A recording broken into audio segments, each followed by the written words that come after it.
Home of Indiana University, rock quarries, cornfields, enchanted woods, and injury lawyer Ken Nunn, Bloomington is a town that has a term for its ability to lure one-time residents back, the bloomerang. There's something weirdly magical going on here, and college town nobodies Josh Bennett and Chris Coopersmith are going to get to the bottom of this place by listening to stories and riding every possible tangent along the way. Yesterday, Jane and I were walking on Kirkwood in downtown. We kept running into all these people we know.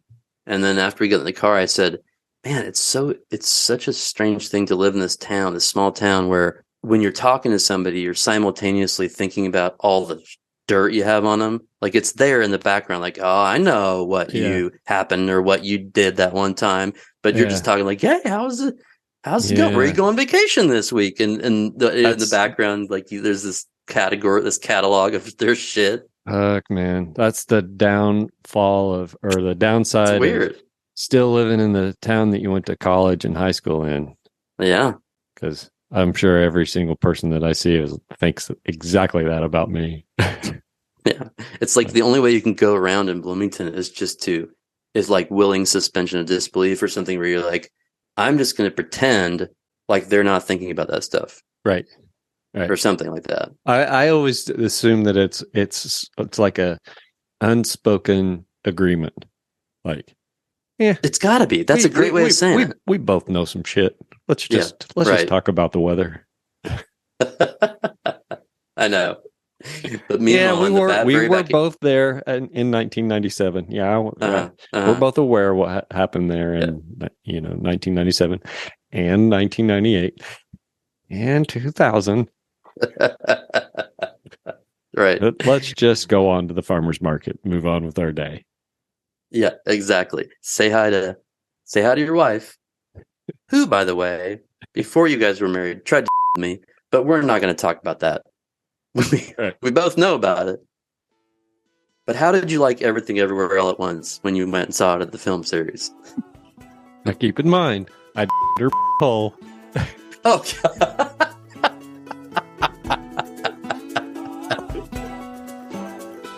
I think we should keep that, but just beep it out. I'm on a crazy journey right now of kind of thinking and having it confirmed that I'm probably have attention deficit disorder, like ADD, not ADHD, just ADD. And it's just a trip. It's because the only reason I bring it up is it's just. As I read about what it really is and what happens and all that, that's what part of it is. Like when I read all the things that are symptoms of it, it's just like, oh, and I think I mentioned that to you before, but now I've been to the doctor and I did a little test and oh, wow. And it's just, and it's just kind of this weird thing of like probably some of the stuff that I do that causes you trouble. And these, you know what I mean? Like little things that I do that cause trouble in our like podcasting process is related to that. And so it's not an excuse. I'm just saying that in understanding it, once I become convinced that I really do have that, I can be more deliberate about how I manage it. Right. Because like I learn what other people do to manage these different things that cause trouble. Yeah. What is the typical treatment for it? Well, I mean, the typical treatment is drugs. Adderall, yeah.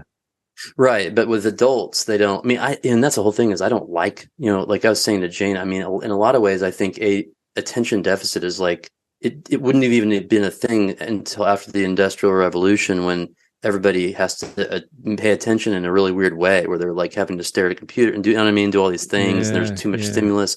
I don't know. But so I've always been kind of a little bit wigged out by seeing kids get put on stimulants. They like gain weight and it does all kinds of weird things. But with adults, they definitely don't want to put you on a stimulant. So there are a couple, there's like one or two, once Strattera is one of them. There are a couple that are not stimulants. Yeah. But it also, for my insurance doesn't cover it, for some reason. All that is to say that it's not all to say, but one of the symptoms of adult ADD is anxiety. Really?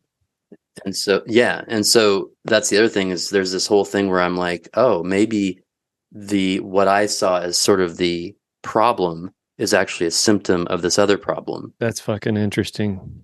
Yeah. Yeah. That's very interesting.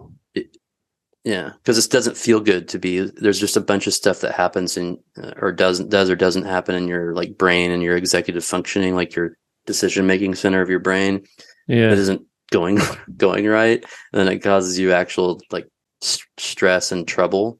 And then that becomes, you know what I mean? So damn. It's been a journey the last couple weeks. Well, damn, dude. Well, like, I wonder if just realizing that connection is that relieving in any way? Like, oh, fuck. Absolutely. Yeah, I bet. It makes me feel less like a loser because I've never said I'm a loser, but there has, all through my life, there have been these situations where I felt like I had a lot more potential than I was able to execute. And I always just chalked it up to like laziness and lack of discipline. Uh-huh. And so I blame myself all the time. Like that's because I didn't have discipline. And I'm not saying that I have no interest in making an excuse, you know, but that's not the point. The point is just like reframing it and going, oh, what if I just had this like neurodivergence that put me at a disadvantage compared to some of my peers that I saw effortlessly doing things, you know? Yeah. And I thought, well, I must just be a dumbass. It's a nice feeling to think that maybe it wasn't just that I was a dumbass. Yeah. So when you like, say you're at a talk, like an hour long lecture or something, right. Is that real hard? Oh yeah. One of the things they said was for the ADD is like, do you find yourself fidgeting or having to stand up during, you know, lectures and things? And I was like, every time. Like I'm always the guy that stands up in the middle of the thing and walks around to the back of the room and just kind of like, because I cannot be in the chair anymore. I got to go stand up and like stretch or walk around or something, you know. Wow. Do you? Yeah. Well, yeah. That was always my biggest, like I got in a lot of trouble at school because I couldn't sit still. You did. And I never, like I was always shocked to watch how easy it was for like other people just to sit there and absorb information for, you know, an hour when I'm like, I got 15 minutes and then the other 45 is me pretending like I'm listening, but I'm not. Totally. I'm everywhere else. And of course I blame myself too. You know, I always just like, I just need to meditate more or whatever. I just need, but Grace has gotten tested and she has. Yeah. And she's very convinced that she has it. And I jokingly was like, you know, you probably got it from me. And she's like, Dad, definitely got it from you. She said that? So she recognizes things about you that it would be characteristic of that. Yeah. If I don't officially have it, I certainly have certain traits of it. Yeah. That's exactly where I've landed. It's like, because to me, it's like at this point, I'm not going to get in trouble at school, you know? So it's not, I'm not a kid, but it's just more self-discovery. It's more another aspect of self-discovery, you know, and self-reflection to be like, oh, well, like I have these behaviors. Can I interrupt you just real quick? I mean, you probably are going to get in trouble at school, right? Well, yes. Yeah. And the thing is, it probably I can blame it on that, and then I can be like, I'm sorry, but like, here's my slip, you can't bro. There we go. Look at that. Read it and weep. So I knew that you were going to want me to get somebody on deck for the podcast, a particular person. So I did. So she has said that she will be joining us to record an interview, and her name is Merrie Sloan. Are you serious? Yeah. Great. But she'll probably ditch out. When I wrote her, she said, "Oh, I was wondering where I was on your list," and she was like, "I've been thinking about, you know, how I met you and Josh and this and that," and so she's got like things she wants to talk about. Yeah. I'm going to have to let her understand that all this, a majority of the stories that she's planning on telling are going to be edited out. Not happening. We have control. We are going to censor. Yeah. There will be serious censorship. Yeah. Yeah. Hey, real quick. Yeah. Merrie, if any point that we're talking and you say something that you don't want on the podcast, after we mix and stuff, just say cut this part or something like that. Just let us know in the podcast, so when I'm listening to it, I won't put it in. All I'm really gonna say at this point is, if you guys who use my voice trailed into your cheesiest jingle segue music, I'm gonna be pissed. God damn it, that's a good jingle. That's the only part that's driving me crazy. Is but when that segue music starts, I'm like, God damn it, this isn't This American Life. You'll be pissed, but will you forgive us eventually? I might even be setting myself up right now, right? Will you forgive us eventually, and will everything eventually I might be giving it to you right now on purpose. Will everything eventually be as good as it is right now? Like, you'll forgive us to a level to everything will be cool? Always. Okay. And we're good. So we'll be back. Copy that. We'll be back right after this break. Right. Just give me a second to take some notes. Hi, Merrie. Hi, Chris. Hi, Josh. How you doing? Disappointing Josh Bennett on Zoom. Man. How you doing? Hanging in there, man. It's a beautiful spring day. How you guys doing? I'm good. I mowed my yard for the first time this year. Today. Really? Yeah. How'd you get away with that? I just kept not doing it. Mm-hmm. Yeah. Makes sense. And then You mowed it for the first time. And then today I did it. Yeah. I ate some yogurt earlier. Ate some yogurt. What kind? Yogurt. And non-fat Greek yogurt with some blueberries. Yeah. And some dark chocolate. Oh, nice. I thought about sprinkling a little cinnamon in it, but I changed my mind. Man. I decided to go cinnamon free today. Yeah. Fucking Saturday, you got to fuck shit up. Yeah. Uh-oh. Enough about me. How are you guys? Yeah, we can do it. I'm excited to have Merrie here. Merrie's one of those friends that she stopped doing this when I moved to a different house that was closer to her. But before I lived at the other house, it was so exciting that I have two friends that would just drive past my house kind of on a regular basis and just check if I was there, and not just Merrie would drive by and I'd be outside or whatever, and then I would just usually just talk to her through her window. Usually try to let him know, like, hey, I'm going to stalk you, or I've stalked you. Yeah. And it was kind of creepy. I mean, I would drive really slow down your alley and like look in your backyard and shit. See, where is he? So that's among other things. That's one of my happy things about Merrie is getting those drive-bys and having those conversations through the car window. Do you have a name for the way you describe the cult you're in? Non-denominational, charismatic. Charismatic. Did you make that up, or is that a term? Well, charismatic, Pentecostal, is a term used for, like where people sing and dance, kind of, and get like the spirit. Okay. Holy Ghost. Yes. Speak in tongues. Yeah. Did you guys do that shit? Oh, I grew up Pentecostal. Yeah. I think all the time. All the time. I think the main difference between your church and my church was that ours wasn't Pentecostal, so ladies could wear pants. I mean, it was non-denominational and charismatic, but it wasn't Pentecostal. Yeah, but they did speak in tongues and stuff. Oh yeah, dude. It was part of every service, actually. At mine, the dudes couldn't even wear short sleeve shirts. Women had to wear like long skirts. Yeah, it wasn't like that. And was that 24/7 behavior? Like your mom had to dress like that all the time? Yeah, that's the thing is like they all had to make themselves seem like they were living that way all the time, but like would secretly like let us wear shorts and then worry that they're going to run into somebody.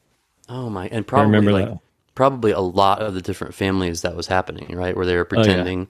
Yeah. It sounds like Handmaid's Tale. It's really creepy. Yeah, it was weird. In fact, I was just invoking this story the other day. I made this joke with Atticus. I was like, you know what?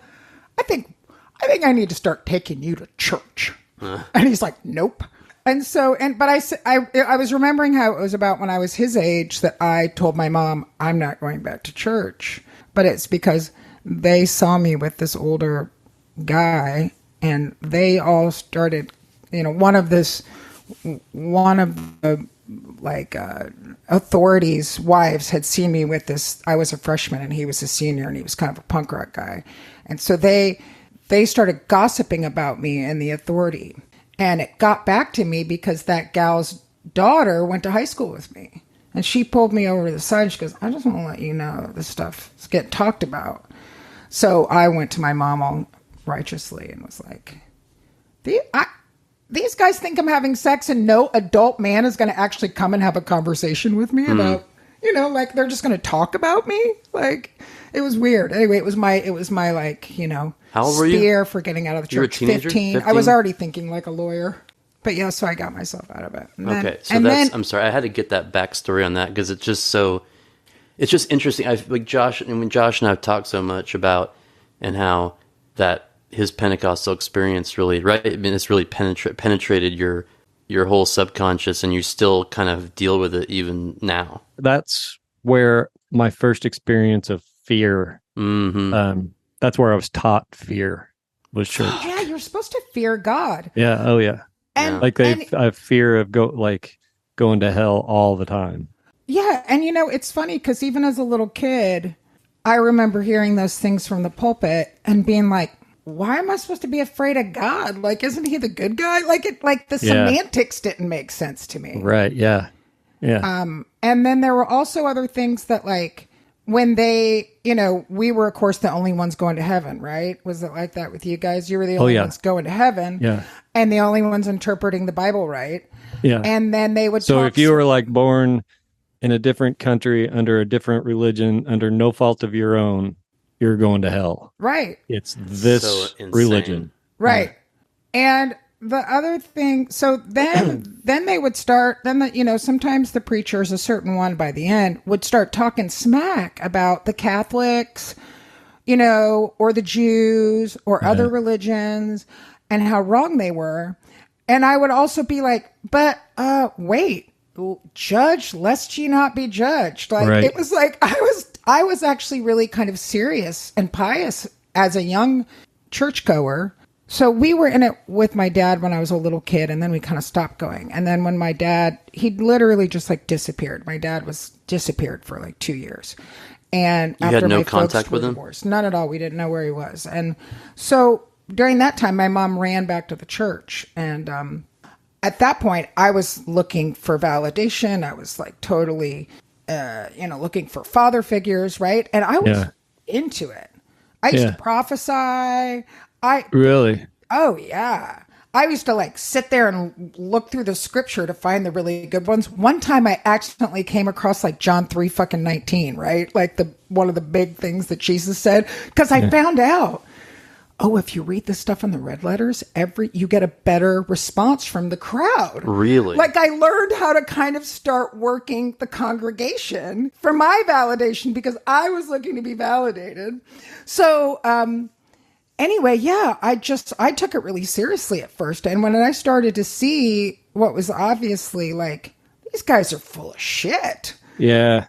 At some point, and that's about the time I hit puberty and I was ready to say fuck it to everything. So did you have a moment of did something happen to make you this is fucked up? Or was it kind of a gradual, slow burn? The thing that actually did happen that made me realize this is fucked up, because there was a couple of things. One was when we got this last preacher who, like I said, he was just this big kind of judgmental guy, Bobby Freegee. And so my mom met my stepdad in the church. And my stepdad, at the time, my mom was 13 years older than him. He was this 30-year-old crazy ass fucking biker dude who shows up at the church. Oh my God. My mom, she's a fucking cougar. She was all over that shit. So was she in her 40s or older? She would have been 43. 40? Oh man. Yeah. She's I like Jesus, but I like the fucking bad boys on the motorcycles too. She sure does, man. Because she was also 9 years older than my dad. I mean, this is she's a fucking cougar, experienced. And so they start dating, and they decide they're going to get married, and the authority in the church didn't condone the marriage and refused to marry them. I was 12 at that time. It was 1984. And so my mom got married to my stepdad in our living room and brought some other preacher in to do it. And nobody from the church came. But then we kept going to the church. Yeah. With the husband. Yeah. Yeah. And I was like, that right away, I was like, Yeah. Yeah. They'd done us wrong at that point. So that's when I really started to unravel. Yeah. Plus, it was also this thing where Bobby Frigie, he was really kind of a dick. He used to, from the pulpit, kind of make an example of our family. God, you told me that. That's insane. Yeah, so we used to have these big casting demons out of people's services. Did that ever happen? Where at the end, shit would get weird and everyone started getting demons cast out of them and stuff? Well, they did. At the end was when everybody would go up to the front and pray super loudly, and that's when they would get the Holy Ghost. And Right. Yeah. Right. Start dancing around and speaking in tongues and so all that. Sometimes if somebody came up, right, to like get something, get hands laid on them for prayer at the end, then, it would be like, you have a demonic spirit in you and we need to cast it out. We'd go into these big, sometimes hours after the service where people were just like falling all over the place, crying and shit. Man. And so, yeah, there'd be times like that where, I remember once my brother David went up and Bobby was like, literally points to our family. There's a haughty spirit in this family. Haughty. Is this all familiar to you, Josh, or is it? No, they didn't single us out. No. I just mean the like crying and stuff. Oh yeah. This is what you're talking about is shit that I saw like every single Wednesday, twice on Sunday. Yeah, twice on Sunday. Twice on Sunday. And then church camp was like, 2 weeks of it every day. We didn't have church camp. Yeah. We had it. We didn't have church camp. I didn't know anything about Bloomington before moving there, right? Sure. I didn't really, I suppose I knew there was an Indiana University. I didn't know what it was. I didn't know anything about Bloomington. So you didn't come here as a high school student, like party on the weekends or anything like that? So, yeah, until I moved to Brown County. And so then, I pretty quickly kind of hooked up with the, alternative crowd at Brown County, right? Mm-hmm. And met, this dude who I like to refer to as the perfect punk rock boyfriend of 1988. Man. Yeah, he was like leather jacket, kind of greasy. He painted his favorite band on the back, which nobody had ever heard of. He even had like, a knife wound. That's some serious creds. It's 1988. Do you remember his name? I do. Not going to say it. It's funny because, God, I'm not going to say it, but what would it be if you were going to say it? So what does it rhyme with? The thing to do, and of course, because the perfect punk rock boyfriend was a punk rocker, and he was like literally the only one, was to go to Bloomington, right? And I think you're going to appreciate this because that's where the punk rock kids hung out, right? We'd go down to Spaceport. Mm-hmm. Yeah, oh yeah. And People's Park. That was really my first introduction to Bloomington. It was like the cooler town we could get out of Brown County. And of course, none of us had fucking cars, so it's not like we made it over that much. Yeah.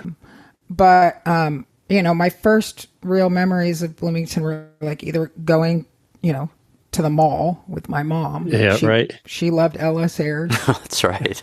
And, or, you just keep driving straight and then you take a right and a left and you're where you need to be, and you're on Kirkwood. And right. You go to the Den. I'm just wondering how many times we were down there at the same time. Wow. Right. So then there was this one night. So the perfect punk rock boyfriend of 1988 turned 18 in 1989. And the big thing he wanted to do was go to the dirty bookstore. Like that was his rites of passage, right? The college adult bookstore. Yeah. So what I was going to talk about was one of my real first kind of classic nights in Bloomington, and for me, without a real rites of passage for, our teenagers, this felt like crossing some kind of a bridge of independence for me, so I go to Bloomington, perfect punk rock boyfriend of 1988's 18th birthday, with two of his buddies that have already graduated from high school. And so this is all celebrating this 18th birthday. We of course go downtown, we go to the spaceport, we go to People's Park, and then we walk on foot. We spent a lot of time on campus too as teenagers. We'd go to campus, we'd play pool at the Union a lot. That was one thing we really liked to do. So he's 18. Campus. And you're 16. I'm 17 at this point. Okay. Well, almost 17. I think I am still 16. Okay. But so we walk from downtown across town to the college bookstore. That's like 15th and College or something. There was still the lawyer's office across the street. Dunn something, right? Uh-huh. I couldn't go into the store. So you just had to wait outside by the front door. I sat outside, and I didn't go across the street. Me and of the two older dudes, the really nice, polite one, which I was always like, how is this dude even part of this group? But he was. But so we sat out by the law office, this Dunn law office or something. So we made this huge trek across town, and there was something, and then from there we walked to another Brown County High School graduate who was going to IU. We walked to his apartment at Dunn Hill, which I thought was funny. Granado brought that up last time, that place that's now been leveled and it's gone. And I just remember that feeling like this real, like I'd made it to a different level, like of independence. And I loved walking around the small town streets at night, you know? I know that feeling. I remember that feeling. Yeah. And so that was really a big moment for me. That really started to solidify my kind of like glorious feeling about Bloomington nights even. Oh, yeah. That freedom and that independence and that like, hey, I'm old enough to do this now. Right. I left college, quit college, never got a degree, and moved back to Brown County and did. I got drunk and played a lot of music around campfires. I started learning how to play guitar. Because at first I was just like the backup girl in the band. I was just the backup girl. You knew though from the beginning that this is temporary. Yeah, right. Right. I did. Yeah. Right? Well, you're also you were really in quite a male world of musicians, right? Yeah. And you continued to be for a really long time, it seems like. Yeah. I actually used to really pride myself, especially in Crooked County. I used to say, there's not very many women that could do this. That's for sure. And then I remember at the end being like, I don't know of any women that could do this. Is that why you always wear boots? Well, yeah. I was always kind of a bro, though, I always felt like I was a boy, not with some kind of gender dysphoria kind of idea, but that I just always had this masculine instinct and energy. And so it always weirded me out when I would go to play with the boys and they'd be like, you can't play with us. And I'd be like, why? Mm-hmm. Like, what's the deal? I could climb a tree just like any of you guys. I could throw a football just like any of you guys. Like, what's the big deal? Yeah. So I've always had this kind of masculine energy about me that, and plus, honestly, on the other side, actually being a girl, being the only girl, fuck yeah, dude. Pretty good. Fuck yeah. You can make out with all the band members. Yeah. You want to just hang out with a bunch of guys and not have any other chicks to worry about. Get into music. Right. Go get into a band. You actually had a harem. Yeah, I did. Did they feed you grapes? It fed you wine. They fed me wine.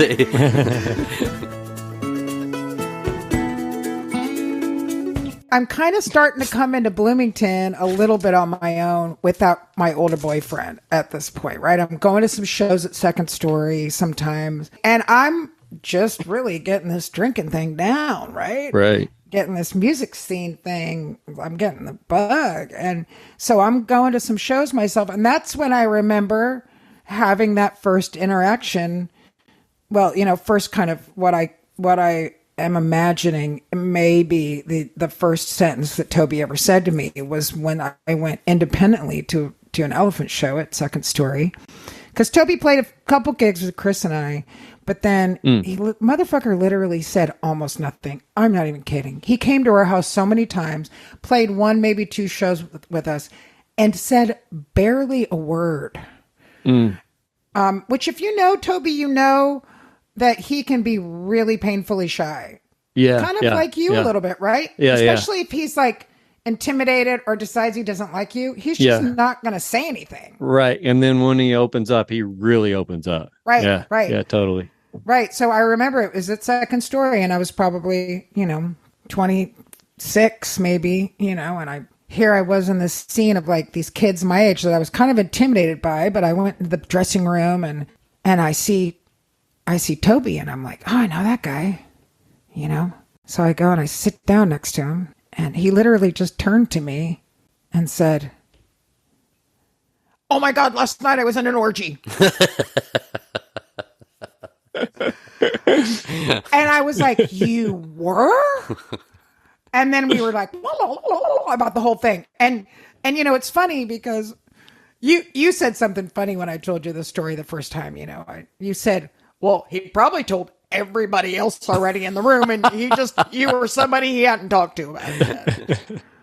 But I knowing him now and really I really put myself in that moment, recently, after he graduated from Earth School, put myself in that moment to really remember what that looked like and what that felt like and what happened there. Because I really was just like, how did that whole thing even fucking start, right? Mm-hmm.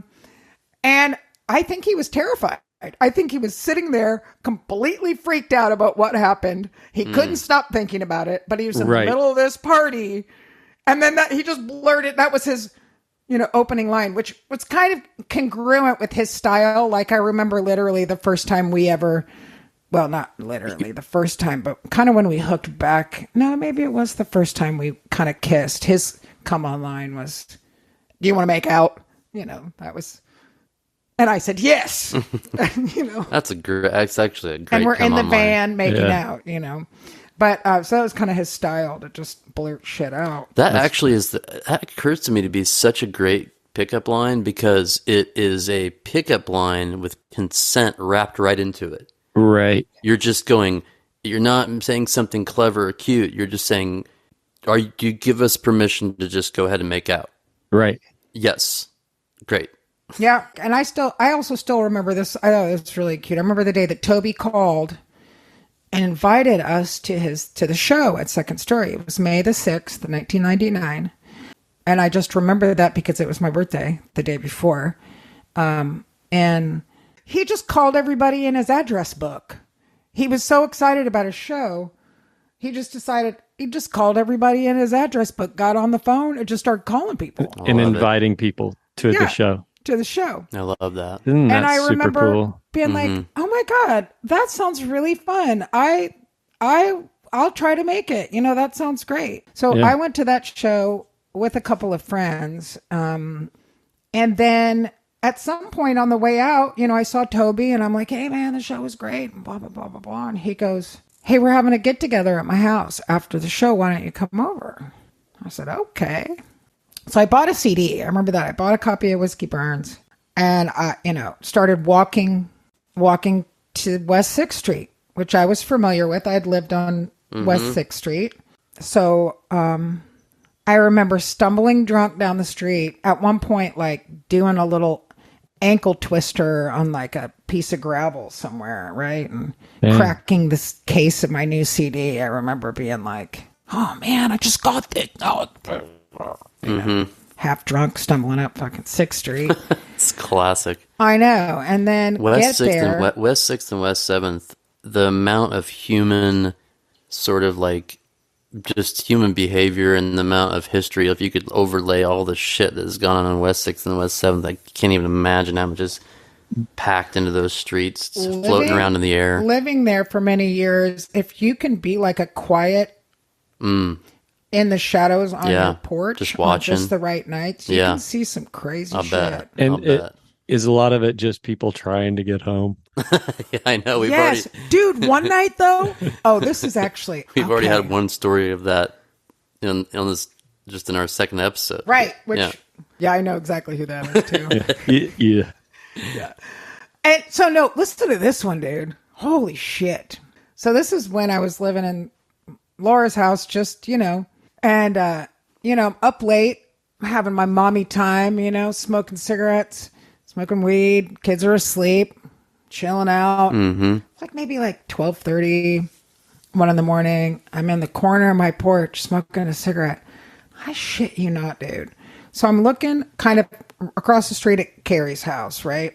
And up Oak Street comes... He looks like RoboCop. That's awesome. Dude, I'm not even kidding. Head to toe, metal outfit. Oh, God. Light on his thing. Stilts. He's on stilts. He's walking. It's like... That's amazing. Literally. Yeah. And I'm sitting there, and my first instinct is like totally freeze. And I go, think to myself, don't move. He'll shoot you with that thing. Like, my first instinct is like, he's going to sense me with his light, and I'm going to move, and I'm going to be like out. Gone. Murdered, right? Yeah, like evaporated. My first sci-fi girl instinct was like, don't move. Oh, shit. So I'm sitting there, and I'm watching him like cross across 6 Oak. Doom, doom, doom. Like this fucking RoboCop. And I was just like, what the fuck is going on? And that's the difference between Bloomington, Indiana, and every other small town in Indiana. Yeah. I think. Yeah. Well, and so I am, eventually I'm like, I can hear him kind of walking up the side of the house. I finally unfreeze. I run inside. I'm looking out the windows at this dude, like, what the hell? He gets up to Kirkwood. I see him, doom, doom, doom, stands there, looks both ways, takes a left down Kirkwood. And I was just like, I don't know what the hell is going on. I thought you were going to say he just looks down towards Kirkwood, and then just all of a sudden the courthouse just blows up. Well, I mean, yeah. Shoots lasers at him from its eyes. Or flies away. He flies away. So I guess what happened was, because I mentioned it to my neighbors the next day, and their daughter had seen the pictures on Facebook. So the dude ends up walking just as a gag. Oh, wow. Walking all the way down Kirkwood, all the way through town, while late at night while the kids are all drunk. Unbelievable. It was like so amazing. Yeah, that's the kind of shit that happens on 6th Street. What impresses me about guys like that, people like that, is that it's not him, it's not he and a bunch of friends who are doing this thing together and they're all getting off on being together and doing this thing. He's just like sitting in his living room. Well, time to put the stilts on. He just, he's getting all ready by his own mind to just go out in the street. Right. Like RoboCop. Like, I got to get the RoboCop outfit out of the garage now. Yeah, just go in there. And it's also cool that he's not like fucking with people. Like, he's not doing the golf thing. Right, right. He's just walking up 6th Street. All he has to do is walk down the street, and he's fucking with people. I just love that because I walking around the west side and the Beeline and stuff like that. I mean, obviously it's, in the dark and everything. Also, what? I'm sorry. I've got people's alleys looking in their backyard. Well, but I'll be walking and I'll pass people who I'm sure are mostly not a threat, but they look threatening, and I'm a little bit scared of them. Like, I'm a little bit like they might, take a swing, cut me, and every once in a while I just fantasize about what could I do to be the scary person for once. Like, I'm gonna put in some sunglasses, and I'm just gonna put a sword on my belt. And I'm just going to have a straight face and I'm going to walk right down the fucking Beeline. That's where that line comes from. Right. But everybody else is going to be scared of me for once. I'm going to be the guy that they're a little uncertain about, and you got to do that with that outfit. there was a guy that worked at the mall, and he worked at like in the middle of the mall they have those stands. Like sometimes they sell like cell phone cases or whatever. The dude he wore a sword. I mean, it's great. Badass. The sword. And it wasn't just like a long sword. It was one of those big fat, I'm going to chop your head off sword. Machete. Yeah. But a big one, almost like a pirate sword. And he just had it like a side. It was like in a case hooked to his belt. You think I'd get my ass kicked if I wore? I've been thinking lately about wearing a holster with like a great big green water gun in it. Do you think that I would get my ass kicked? Yeah, I do. I think that would be like. I think people would think that they would. You not only get your ass kicked, you might even get shot. So they would be pretty obvious that I was making fun of him. Especially if you walk around with your hands like shaking right by him, like any second, man, I'll squirt you right in the fucking face. Right. This is a totally off topic. Yeah. But one time it was super. I thought this was super funny at the time. I don't know if it's still funny, but I was walking with my friend, and it was around Halloween, and my friend looked at me and was like, we were walking like going to party hopping, And my friend was like, "Hey man, a spewing clown," and he pointed. And in the yard was this dude, real drunk dude, dressed as a clown for Halloween, on hands and knees, just barfing up a whole bunch. And it almost looked like it was part of a clown act. Right. Like he was going to, I was ready for him to start like, I can not only throw up everywhere, but I can do it while juggling. Yeah. Anyway, sorry. I had to go there. You had to get it out. I had to get that just out, like man. The clown. Oh man. And now, a Mellencamp moment. I have a question for you, or no, I have a statement. John Mellencamp. I was wondering if that was coming. So I got to do a backup session with him once. Yeah. And thanks to Paul Mahern. Mm-hmm. Lord knows, union wages for backup. I don't know why I didn't get into that business. Jesus Christ. It was good money. What's fucking wrong with me? I mean, at the time, and that was 10 years ago, it was like one vocal session and I made $300. Yeah. Didn't take much at all. So this was 10 years ago? About 10 years ago. There's actually is video documentation on YouTube. On YouTube? Why is that? How's that? Well, so it was part of the project that he apparently had been working on for years called the Brothers of Darkland County. The Stephen King thing. Yeah. Yeah. Oh, yeah, I remember that. So it was one of the songs on that record, and I'm literally backup. Mm-hmm. Like we're like the backup girls, me and Janice from the Mary Janes. And so the reason why I kind of bring it up, it's funny, the song is called Truth, is I'm in the video kind of a lot. Yeah? Yeah. Okay. Like it's kind of weirded it's like a me music out. video? Yeah, it's like a music video of the production of it. Oh, yeah. And there's like 10, maybe even 12 shots they put of me in there singing backup. Yeah, so I do this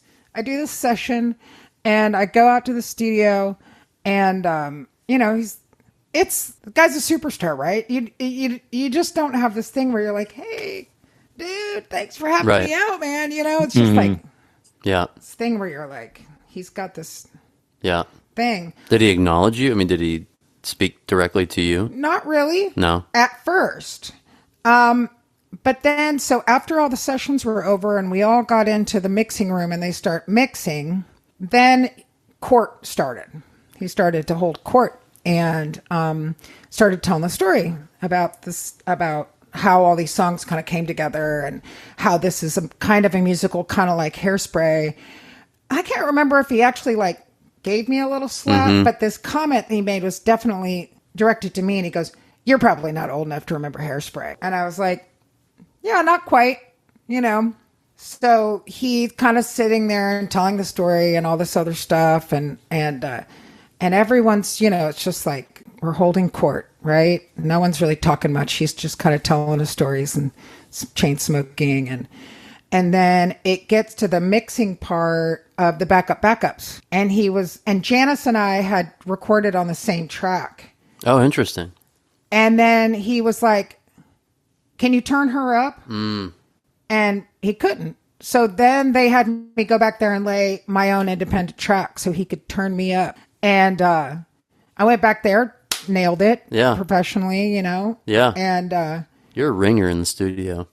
And then you're a ringer in the studio. I'm a ringer. Go on. Right. So I go and I sing my own track, right? And things are cool. Everyone's hanging out. All the mixing's happening.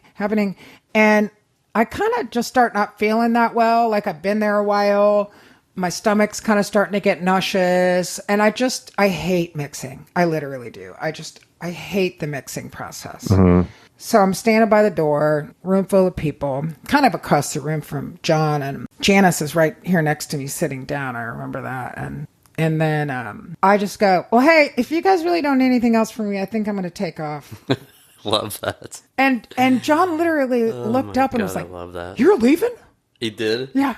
Looked up, you're leaving? You were really digging you. I know. Yeah. I realized afterwards, I was like, maybe I should have stayed. Yeah. Right? Yeah. But I'm so like, I really don't care. It's rare probably that somebody tells them that they're leaving. Yeah, exactly. When they're allowed to stay in his presence. Yeah. Well, and that's what I realized, because literally the whole room, like, Janice didn't even look up at me and say goodbye. She was like embarrassed. Yeah. And that's when I realized, I was like, oh shit. Yeah. Like I literally right away, I was just like, am I breaking the silent code? Yeah. Like, am I paid to be an indentured servant at this point? Absolutely. You were just doing what every other person wanted to do, probably. Yeah. Which is apparently why people like me. Right. Well, that's such the Merrie Sloan ethos. Like that's that's you are one of the few people I know who has just been consistently unwilling to plug into the matrix, and when you do, you unplug. You keep unplugging. I definitely try to value myself on my authenticity. Right. Yeah. And so he looks up. That's and he's the like, way you want to say. You're leaving? And I said, yeah, man. I really fucking hate the mixing process, man. I'm just gonna leave. Oh, you just told him. I do. I hate it. I hate the mixing process. I'm like, man, I just really hate the mixing process. And unless you guys need anything else from me, I think I'm going to take off. And they're like, no, we're good. But what was really especially super cool about that for me is and this is just, one of those sideline where you're like, yeah, my name is buried on the credits of this record that has T-Bone Burnett's name on it. Stephen King's name on it. Wow. Fucking Elvis Costello's name on it. Sheryl Crow's name on it. I don't even know some of the other stars that are on that record. But that's pretty fucking cool. It's totally cool. My name's buried in the credits, but it's there. Yeah. That's a good thing to add to your resume for sure. Mm-hmm. Yeah. Well, and if you watch that video, I remember just being like, oh my God. Like, people put me in it a lot. I mean, but I do this thing where I smile kind of when I sing. And so it transfers. Oh, it's good for the image. Yeah. So I think it's just that for some reason, I do this thing when I sing where it kind of looks like I'm smiling. Yep. I know that look on you. Yeah. Yeah. That's my Mellencamp story. Hey, I have a question or just a statement about you it's a Bloomington story. I don't know the story behind it, but something that I really loved was one time you drove by me in your white car with spray painted "No Fear" on the side. I thought that was the most badass thing ever. That actually is super badass. Like occasionally is like you see the car go by. It's like when I don't, can't wave or whatever, but I just know it's you because no fear's over there.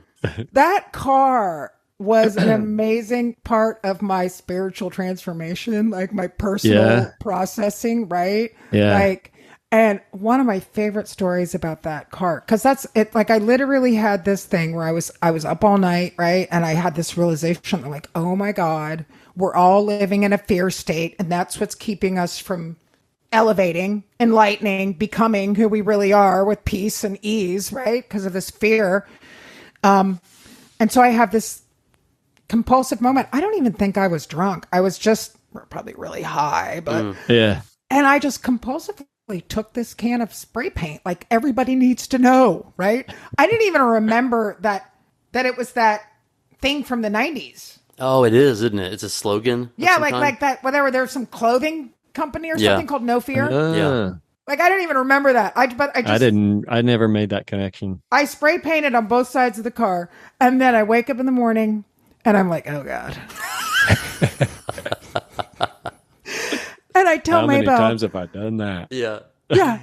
I tell Maybelle, and she's probably like, she's like, my kids are so funny, and they always have been. And she's like, maybe 9 or 10. And I was like, kind of with my head down. I'm like, Maybelle, I did something to the car last night. She's like, what? And I'm like, just go look. She comes back in. She like looks at me and she says, you had to do it on both sides, Mom. That was her main complaint. Like if I had at least just not done it on her side. Right. Uh-huh. Like it would have, maybe it would have been okay. Right. And so that car evolved in a really funny way, because then it was like, oh, wait, you have to know what your fears are so you can get through them, right? You did change it, didn't you? Right. And you have to know what they are. So then it said no fear, like real basic, no fear, both sides. So then I take red spray paint and I put a K in front of the N and a W behind the O, but it like drips red. And so then it suddenly looks like I'm going to murder somebody. It's a true crime mobile. No fear, because this is the fear car and it's coming towards you right now. It's coming for you now. And so by this time, Toby and I are split up. And oh, man. And so Toby is occasionally driving my car, because we were always close, even when we weren't together. And he was mortified, embarrassed as hell about my car. I know how it feels to be to embarrass Toby. Yeah. And one of his big tricks was the way he would get you to do what he wanted you to do was he would somehow ask you in this moment when you don't really have time to consider it, or you're already compromised or whatever. It was a very childlike ploy. And he did it to me a lot before I realized, how the fuck did this happen? Right. So I remember I'm like at work, he's borrowing my car. He's like, hey, I know that didn't really turn out the way that you wanted spiritually, right? The way it's coming across. Can we just paint over it, And so he wanted to paint over it before he had to like drive it around. Right. So he and the kids actually ended up painting over it. And then the third evolution of it was the kids and I totally covered the car. It said, hey, beautiful on one side. And then the other side said something about worthiness. Like that's where I was going, right? With my spiritual processing that I apparently felt like I needed to display on the side of my car. Right. Like the attention seeker that I am. Hey. Right. Sometimes, you got, you made it, you came out of your cocoon. I did. Your cocoon just happened to be a car with spray paint on the outside of it. Yeah, it was good. And then the kids, Maybelle was really into cats. And so her and her friends in Sharpie wrote all kinds of weird shit about cats all over it. Love it. Love that. Yeah. You have a picture of that? Warriors. I do. I have pictures of every single thing. That's awesome. Yeah. Guys, I gotta wrap it up. My mother-in-law is here. You know what I'm saying? Oh, yeah. I think Your we got mother's not it. there, though, is she? All right. Guys, holy shit. Yeah. This was... I didn't have particular expectations, but you most certainly have exceeded them. 100%, yeah. I think you got plenty of material. We got some good stuff. I know. It's going to be you guys hard. Being a little more authentic Loosening and up a little bit. Too. Yeah. Like this That fucking segue music's from me. Stick my fucking finger down my throat.